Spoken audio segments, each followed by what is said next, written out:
Ladies and gentlemen, at this time, we're going to begin the funeral services of Mrs. Ruth Marcus. For those of you who are here, please be sure that your cell phones have been turned off. Rabbi James Gordon will be officiating.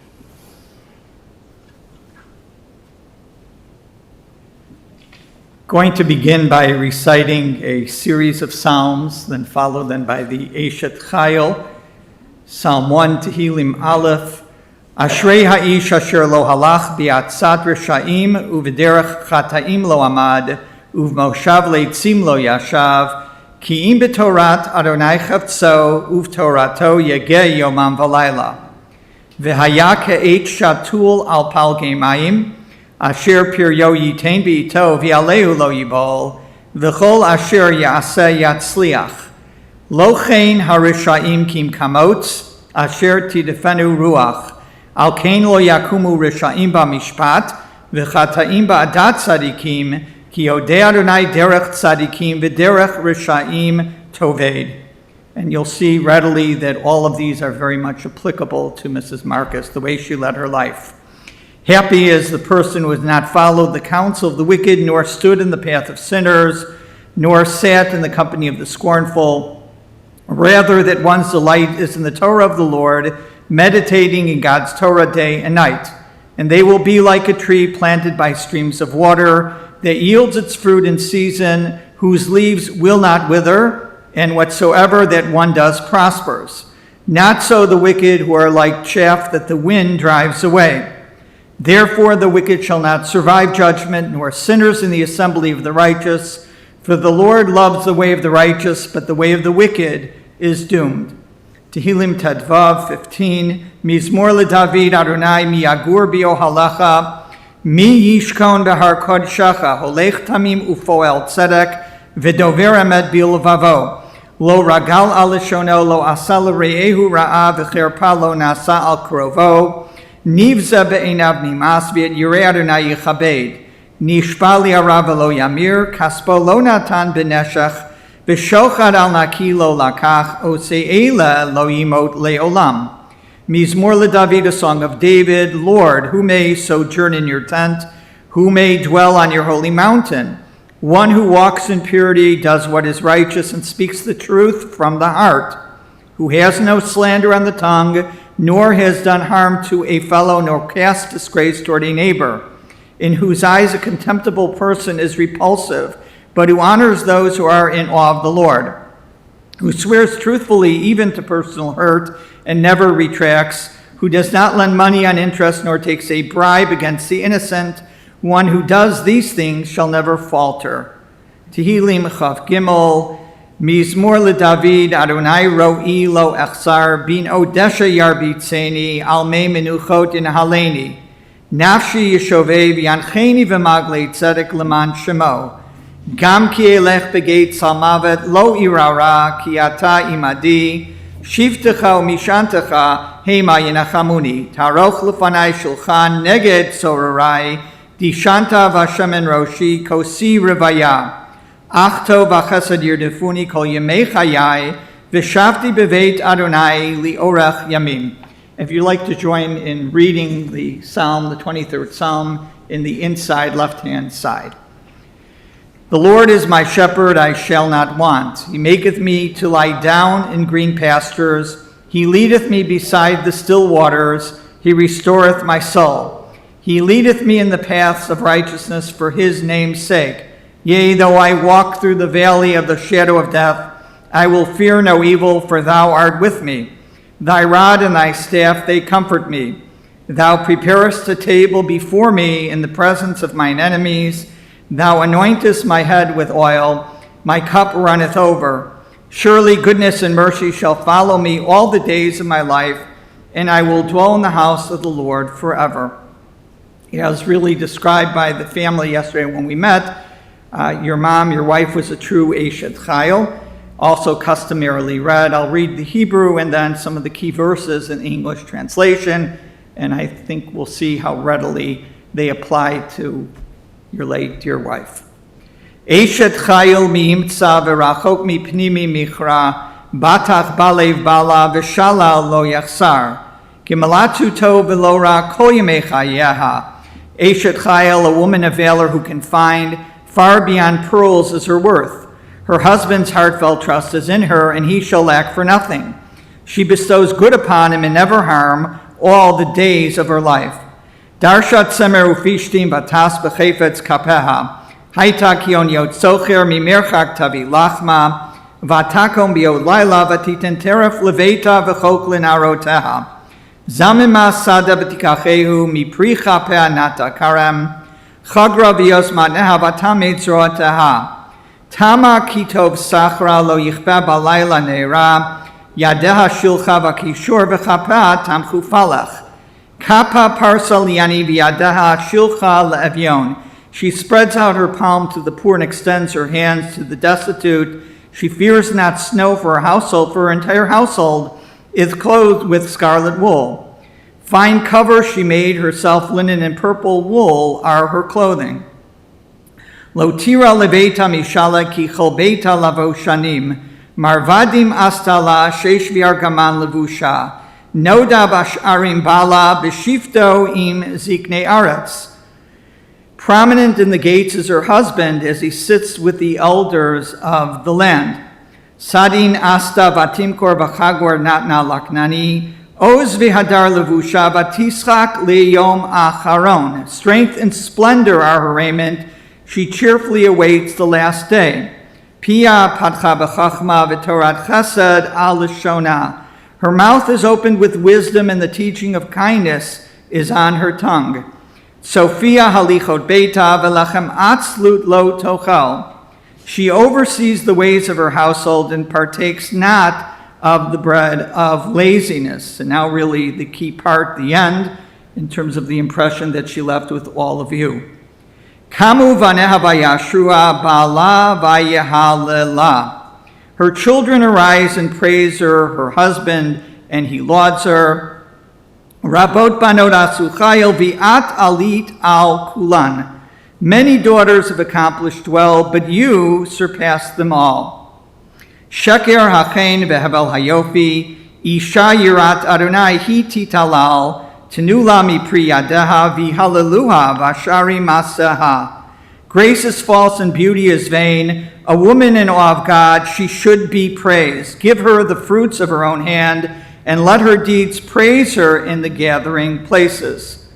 We're now going to hear a series of tributes for people that have either known her whole life, with the exception of me, or for at least 60 years. So we're going to begin with Rabbi Joel Learfield, who is not only the rabbi of the Marcus family and of the children growing up, but really a dear friend. And when I mentioned to my wife, she says it's a best friend, really, of the Marcuses, of Dr. and Mrs. Marcus, Zichronah Livracha. So we're going to hear now first from Rabbi Joel Learfield via Zoom. An important event occurred in our lives in 1967. A new family moved to Lincolnwood and bought a home a few doors down from ours. That was the beginning of a special relationship that has endured and flourished for over 53 years. Our daughter Leora, who was a toddler then, when the Marcuses arrived and bought their home, recalls that she used to love to go, particularly on Shabbatot and Chagim, for play dates at the Marcus home. And there she would work on jigsaw puzzles and toys that Mrs. Marcus had put aside for her. To this day, Leora remembers exactly which cabinet in the kitchen held her treasures. In our adult years, Ruth and Dave were always included in our family's smachot. We enjoyed Shabbatot and Chagim together. Dave is the one we turn to for every emergency that occurred before we even thought of calling the doctor. Our entire family has been rescued so often by his healing hands. Ruth also had special hands, hands that took a house and created a lovely, loving home, hands that were capable of canning tomatoes that Dave had grown, and at the same time adorn her home with marvelous needle points that she was capable of making. We began to lose Ruth some time ago, and now the loss is permanent. But let's put aside those agonizing moments. Let us instead always carry in our hearts and memories that outspoken, wonderful, practical, pragmatic woman. That woman whose artistry hangs on the walls of her home. That loving wife, mother, and friend that she was. Tehi nishmata tzura b'torah chaim. May her soul be bound up in the bond of eternal life. May Ruthie be with us forever.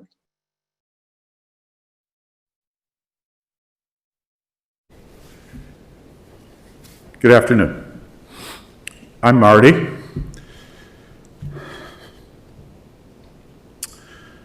My father has a tradition that no gathering is complete without every family member having the opportunity to speak. So as the oldest son, I want to honor my mother with a few words. When my 88-year-old mother died, she had Alzheimer's, a disease which she had unfortunately suffered from far too many years before she passed. Because all of my siblings and my nephew are going to be speaking this afternoon, I'm going to depend on them to fill in the mosaic of my mom's beautiful life before she began suffering from Alzheimer's. I want to talk about what it's been like since. My family struggled with the fact that my mother, the woman we always loved and depended on, and was the glue who held my family together, suffered from this horrible, mind-stripping disease. From my perspective, I've not only had to wrestle with my own pain in watching what happened to my very vibrant and compassionate mother, but I've had to observe the very deep emotional pain that my father has gone through every single day of my mother's illness.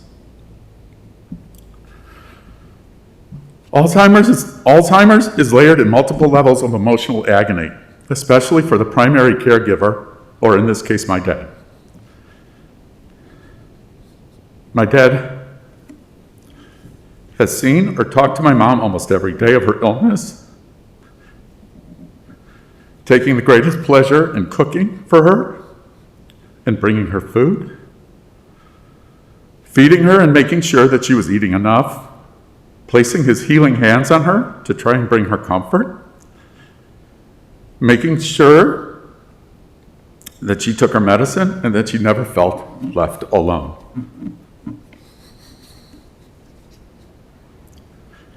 He has even grown the vegetables he knew that she loved in his own backyard. And on those rare days before COVID when he couldn't physically be with her, or during COVID when he couldn't connect with her in some way, as he even found a way to connect with her through FaceTime during COVID lockdown, you knew his thoughts were never far away from her. The way my dad has cared for my mother is no doubt a tribute to my dad's unwavering feelings of love for my mom, and an example for all of us on how to treat our loved ones, in sickness and in health, until death do us part. Nobody could have been more attentive or done a better job. But it also speaks volumes about my mom.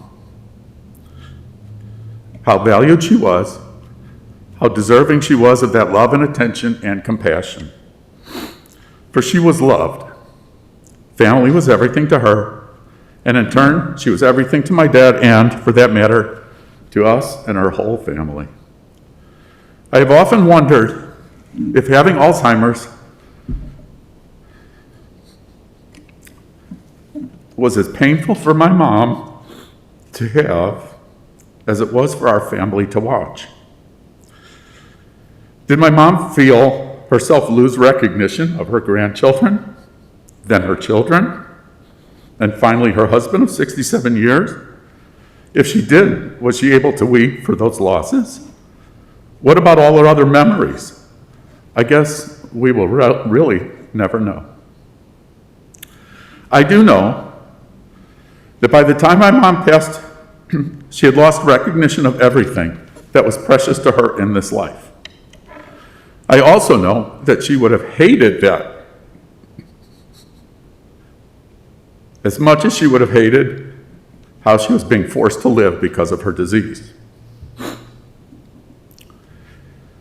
My mom's passing, another fracture in our family, although so sad for us, is in so many ways, in so many other ways, a blessing. It will be a relief to stop all of the pain and loss that Alzheimer's brings. My dad's very real emotional agony, my family's pain of having to look into my mom's familiar eyes and always seeing unfamiliarity, or the painful irony of being with my mom, but never really being with her. And my mom's very own, very real loss of everything that made her happy in life.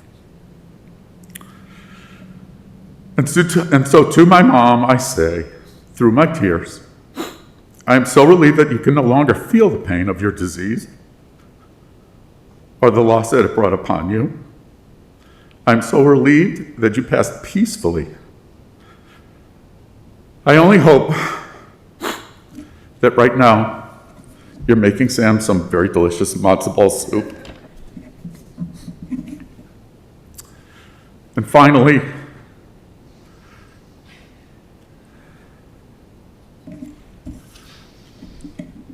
I want to thank you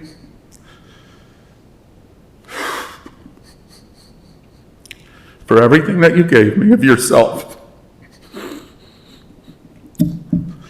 for all of the love you poured into the person I am, and for the solid and stable footing that you gave me for my life, that I can forever draw from and pass on to future generations. I am deeply blessed that you are my mother, and I will miss you forever. Thank you.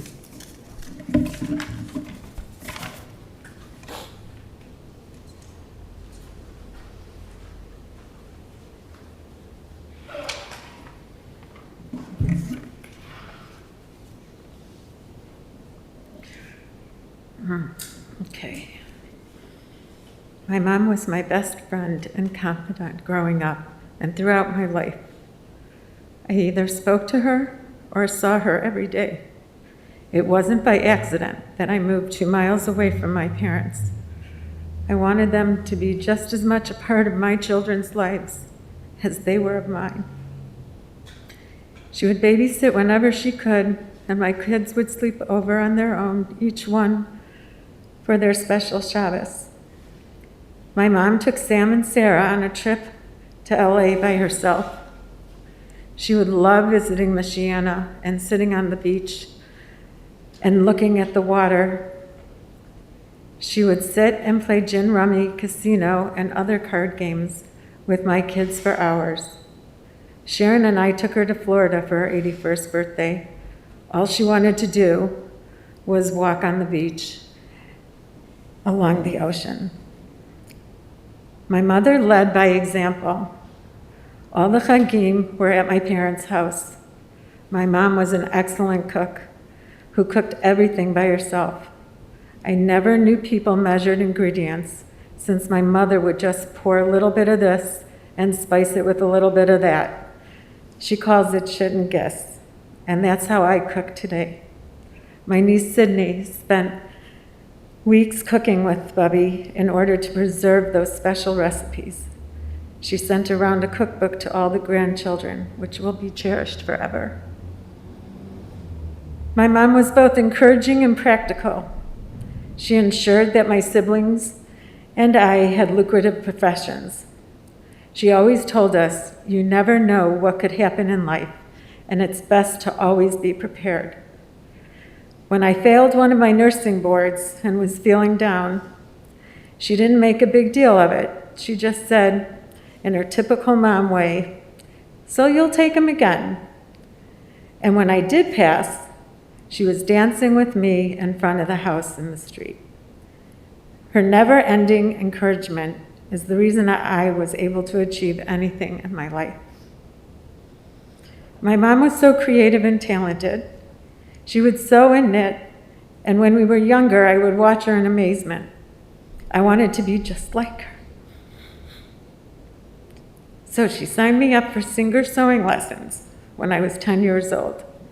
She was so proud when I sewed my first top and short set for myself. She spent hours needle pointing and made sure to make something special for each of us. She needle pointed jewelry boxes for the girls, tallis and tefillin bags for the boys, and numerous pictures that we can look at and use forever and remember her by. Aside from being an amazing mom and Bubby, my mother was a devoted and loving wife. My parents were married for 67 years and respected and loved each other each day of those 67 years.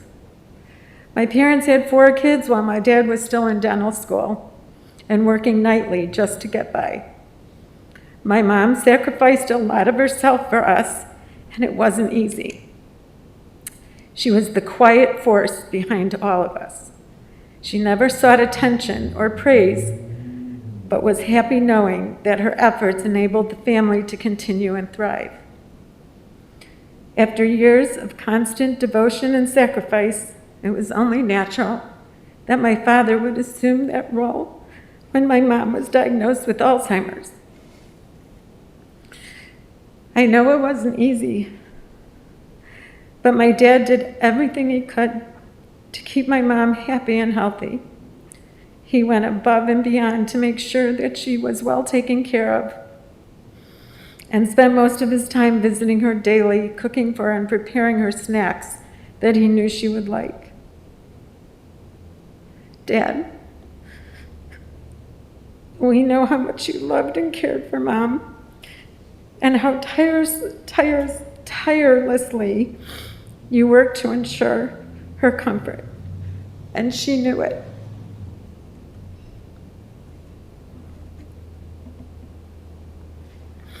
Mom, as I've told you very often, you were the most loving and absolute best mom a girl could ever want or need.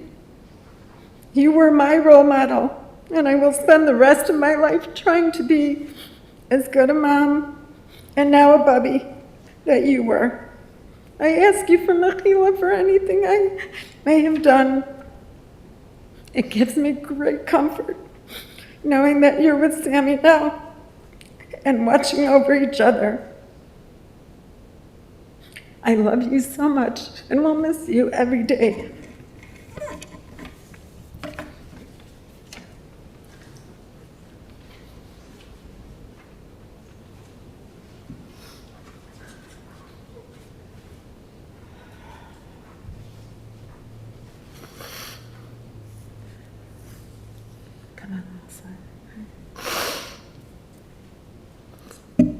Just back to the Ishachayil, a woman of valor who can find, she is far more precious than jewels. This is the first line of the Ishachayil that we sang to my mother every Friday night, extolling the woman of the house. That was my mom. How fortunate we have been to be raised by a woman who always focused on the right things. Central to this being her family was everything to my mom. This value is what she lived with every day. She was not a mom who gave everything to her children that they wanted, but she gave everything of herself to her children and to my dad. I don't think we realized then how this value of family was so obvious, but she lived every day that way. She gave us everything we needed. She and my dad did not come from great means.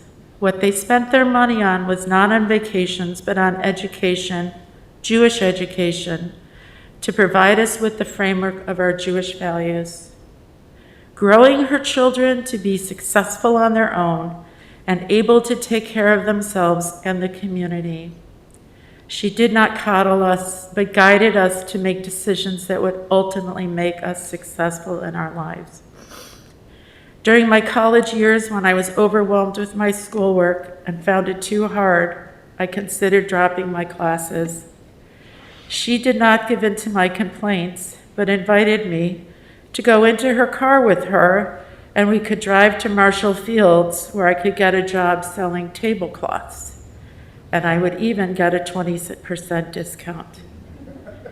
Very subtle and very powerful. Suffice it to say, I returned to school and I never looked back. Thank you, Mom. She always stressed the importance of having a profession in our lives and to be able to take care of ourselves.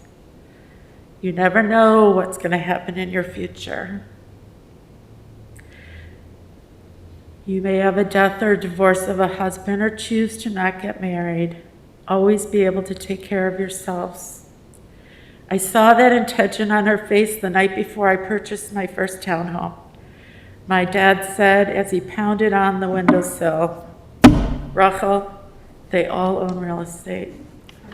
What a great feeling for a parent that was. Tenula mi priyadeha vihaluha b'shari maseha. Give her the fruit of her hands and let her work praise her in the gates. As we've mentioned, the cooking, the needle pointing, the knitting, the copper enamel, sewing, and even hanging her own wallpaper. This was my mom. She gave her works to her family and spent hours needle pointing. As you heard, she had needle pointed talus bags for the boys and jewelry boxes and gave the girls diamond earrings on their bat mitzvahs. She worked very hard on Hannah and Lily's early, as she wanted to make sure that they had them, even if for someone she was not there. I think she knew. The heart of her husband trusts in her that he will have no lack of gain. My dad's the luckiest man.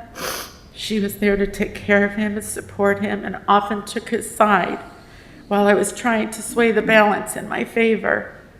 But don't get me wrong, she had strong opinions and let her feelings about things well known. It's not uncommon that you would occasionally hear a "gosh dang it, Dave," for instance, when he was out in the yard with my two small girls, teaching them how to light a fire using a bed sheet as a fuse, or handling the tiller and the power tools or the blowtorch in the garden. She was their protector.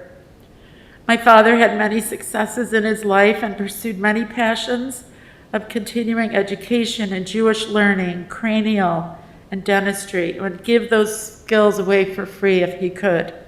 But thankfully, my mom was always at the helm of their finances in the dental office or at home. She was the one who wrote the checks, paid the bills, and gave my dad an allowance. She was my father's partner, which made their relationship strong and their children supported. Mom, in your journey, know that you are so loved, and you have done well. Every one of your children and grandchildren know how much you love them, and know that through all the good times and difficult ones, you know that we loved you too. We have always felt your love, and this is comforting to us as we let you go on to your next journey. I want to express so much gratitude to my mother's caregivers with immense thanks to Amelita, Josie, Teresa, and Farah. Each one of you loved my mom and treated her with incredible kindness, dignity, and phenomenal care. You allowed us, especially my father, to maintain being a family member in the midst of demanding physical and emotional care that you provided. Dad, you've brought us the greatest life lessons through watching you care for Mom. Your unwavering love and caring in the most difficult of times. Everyone who worked at the facilities that Mom were at always knew my dad, and they always praised him and were in awe of his kindness and caring afforded to my mom.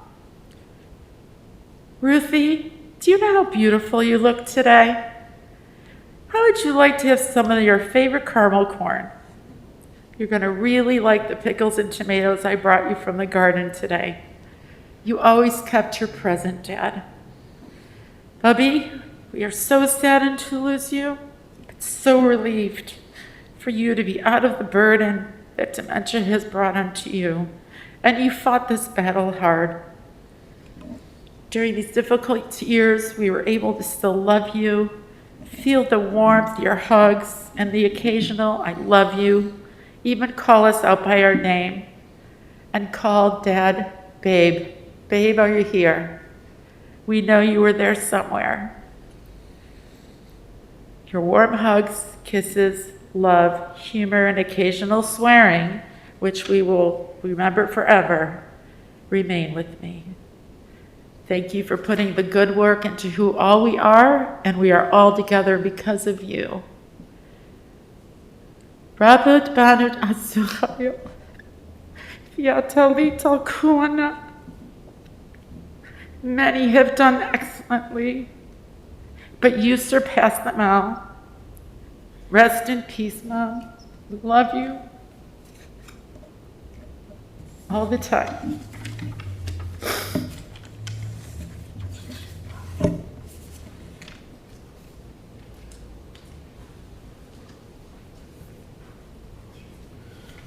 So I'm going to go with a new theme. I'm going to talk about Eshes Chayil. Sometimes being the youngest, though the favorite, has benefits. Eshes Chayil, a woman of valor. If those were the only two words available, you'd know everything you need to know.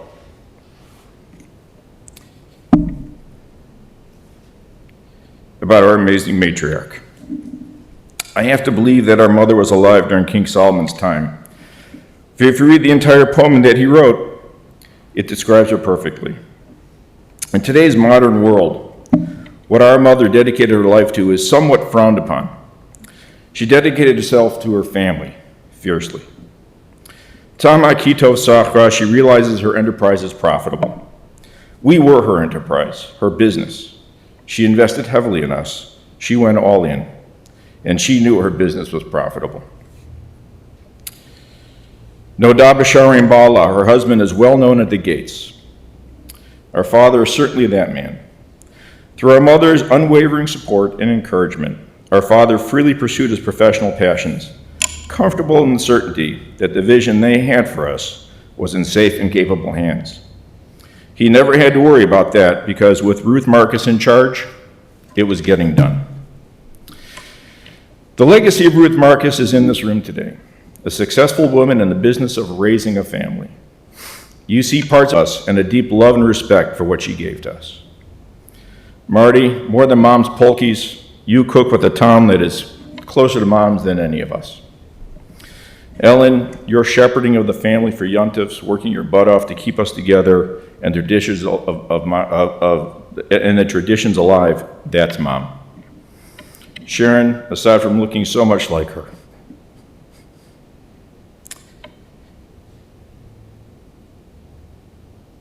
Your doling out of insightful advice, whether wanted or not, that's our mother to a T. On top of that, each of you chose mates with which you have built that same trust that our parents had in each other. And Dad, She was your life's mate. And you were hers. In you, she put all of her faith and trust. In turn, when she needed you the most, you had displayed her greatest characteristic, selfless love. You showed all of us what it is, what the true meaning is of what love is. Our mother didn't talk any talk, she walked the walk and taught us well. What better way to describe our Rachel than this? Strength and dignity are her garb. She looks smilingly toward the future. She opens her mouth with wisdom, and the teaching of kindness is on her tongue. She watches the conduct of her household and does not eat the bread of idleness. Her children rise and acclaim her husband, and he praises her. Many daughters have done worthily, but you surpass them all. Charm is deceptive and beauty is not. A God-fearing woman is the one to be praised. Give her praise for her accomplishments, and let her deed laud her at the gates. My dear sweet mother, my single biggest fan, I thank you for all that I am.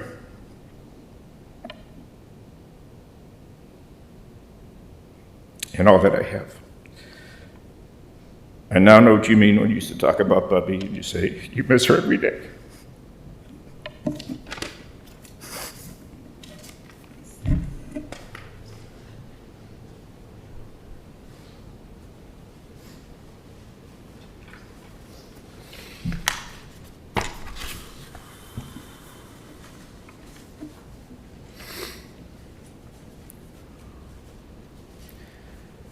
There are terms we use in halacha to describe different types of mourning that a Jew partakes in during their life.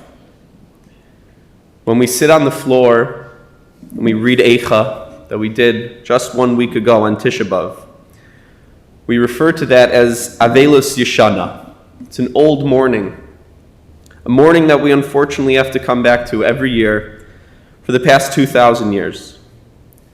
We work hard to try and recognize what it is we have lost and put ourselves into the mandated state of mourning. Then we have Avelus Chadasha, a new mourning.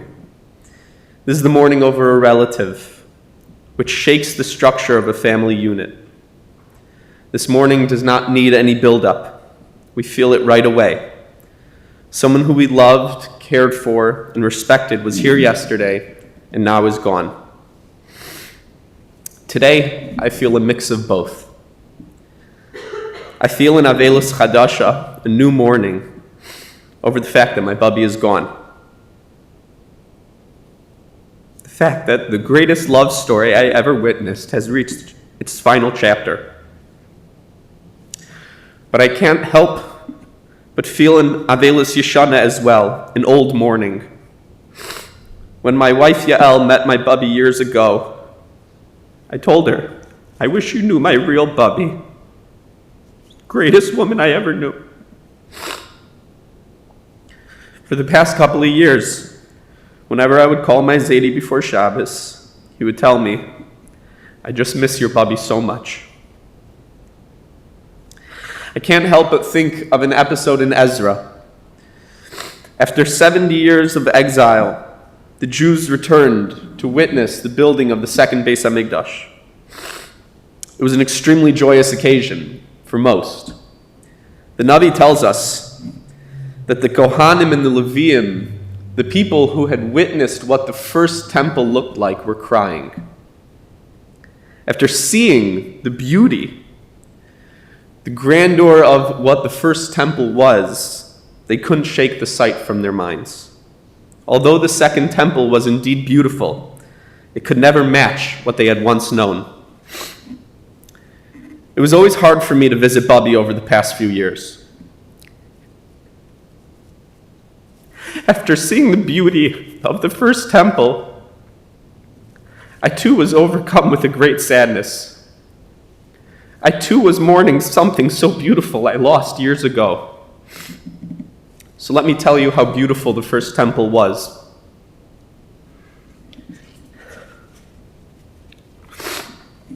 Every grandchild knows that their bubby loves them. But not many bubbies can achieve what mine did. Most bubbies will spoil their grandchildren with all types of presents and sweets. But my bubby went one step further. She spoiled me with her time and attention. Whenever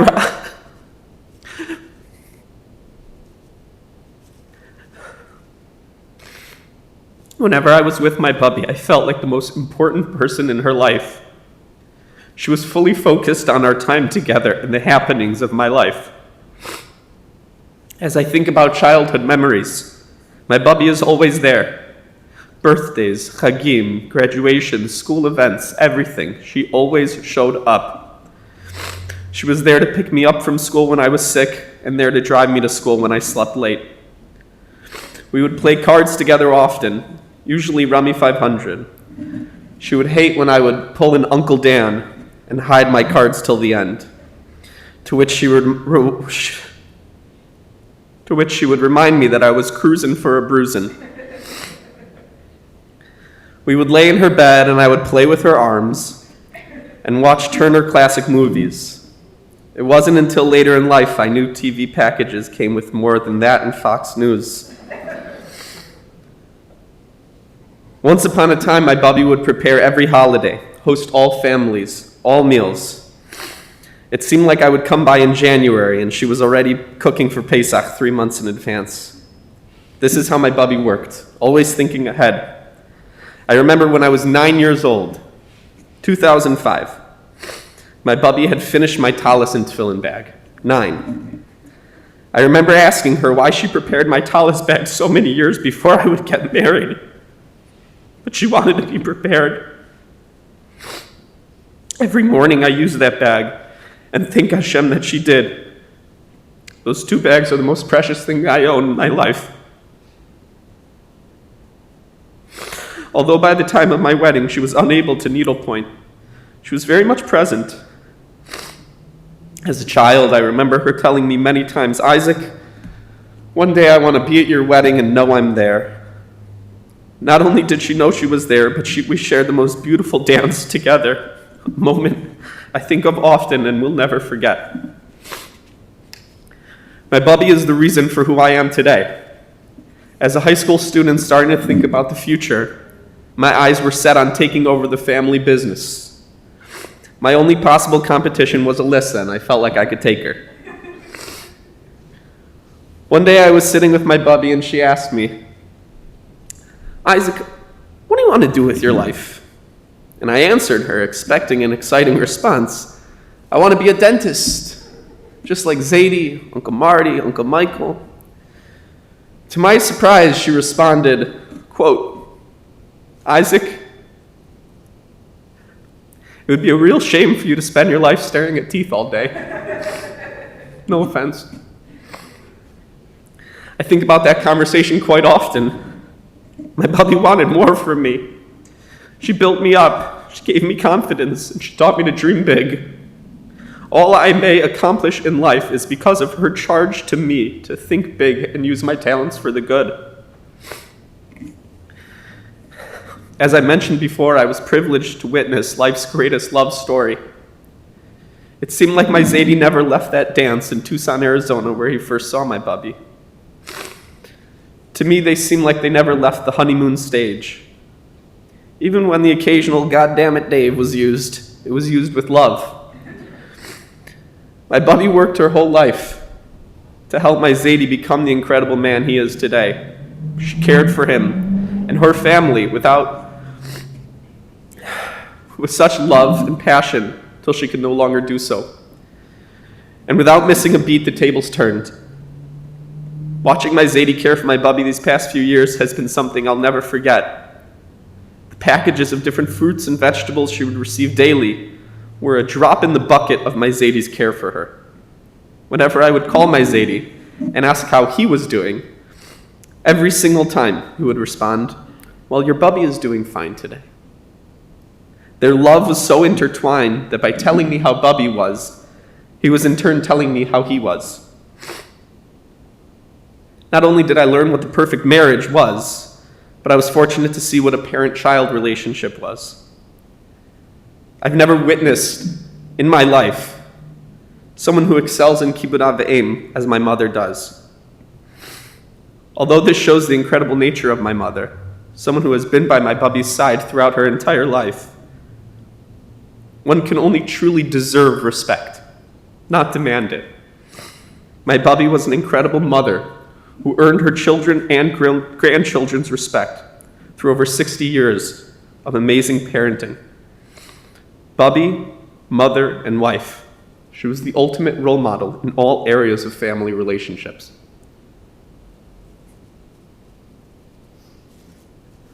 A month before my daughter Liba was born, I went to Chicago and I asked my bubby for tips on how to be a good parent. In her humble and humorous manner, she managed to say, quote, "Do it just as good as your bubby did." Well, bub, I'm going to try my best. I asked Mikell for all the times I was cruising for a bruising, and I thank you for the immense impact you've had on my life and the impact your memory will have on all future generations.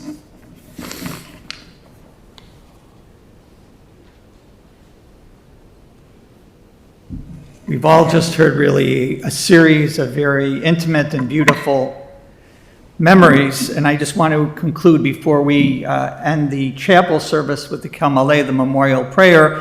I just want to share another brief text, a story from the Talmud about another Rachel, but one that fits to a T the Rachel whose memory we are honoring today, Mrs. Ruth Marcus. One of our great inspirational heroes in Jewish history remains the Tana Rabbi Akiva. In addition to his scholarship, his strength in defying the Hadrianic decrees prohibiting the teaching of Torah, Akiva is also remembered for being an exemplar of a Baal Tshuva, somebody who returns to the faith, returns to the traditions of our faith, of Judaism.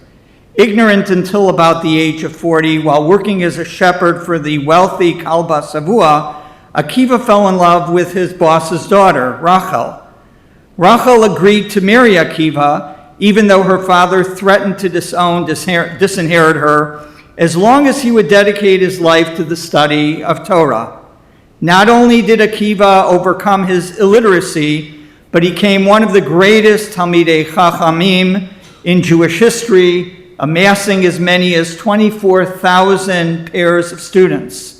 The Talmud in Nedarim relates that when returning home after a lengthy period of time, Rabbi Akiva was surrounded by an entourage of his students. Rachel, wanting, of course, to greet her husband, was not recognized by the students who were guarding their Rebbe. Upon seeing this, Rabbi Akiva quickly alerted his students not only that this woman was his wife, but a lot more. In Akiva's words, Amar Lahon, he said to them, Shali v'shalachem shalahi. What is mine and what is yours is hers. Meaning, what I, Akiva, have accomplished in Torah learning in life and what you, my students, have accomplished in Torah learning is all on account of my wife, Rachel, and all the sacrifices that she made. In speaking with the Marcus family yesterday and hearing really all of the beautiful tributes, my hunch was really validated. While Ruth Marcus was married for 67 years to the love of her life and vice versa, a man who is highly regarded in the world of dentistry and holistic healing, and as well as the Jewish community. And while Rachel Marcus is the mother of 4 children who are all successful professionals in dentistry, nursing, and physical therapy, and active in the Jewish community, what we heard today from all of them who spoke were the same words spoken by Rabbi Akiva. Shali v'shalachem shalahi.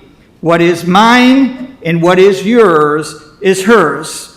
Without their mother, without their wife, they would not have impacted upon the thousands of patients and people whose lives, everybody, starting with them and going all the way down all the generations, all of the lives of others who they have so profoundly impacted. And I would have to add that, Shali b'shalachem, shalahi, what is mine and what is yours is hers. As the survivors of Mrs. Ruth Marcus, our job now is to preserve her legacy by incorporating into our own everyday lives the many outstanding midot, character virtues that she possessed. Tehei nishmat Rachel bat Zalman v'Sara tzura b'tzura chayim. May the neshama, the soul of Ruth Marcus, the daughter of Sam and Sarah Mikell, be bound up in the bond of everlasting life. I'm now going to recite the Kel Maleh. If you are able, please rise. Hail Maleh Rachamim, Shochein Bamromim, Amtsehei Menucha Nechona al Kanfei Ashchina, B'ma'alot Kedoshim U'Taurim, Kezoar HaRakia, Masirim et Nishmat Rachel Bat Zalman, Shalcha Li'olama, Ba'avur Shanachnu Mitpalalim, B'yad Hazkarat Nishmata, B'gan Eden Tehei Menuchata, Lachain Balarachamim Yastireha, B'seter Knafav Li'olamim, Ve'yitzror B'tzrachai Menishmata, Adonai hu nachalata, v'tanuach b'shalom al mishkava, v'nomar amen.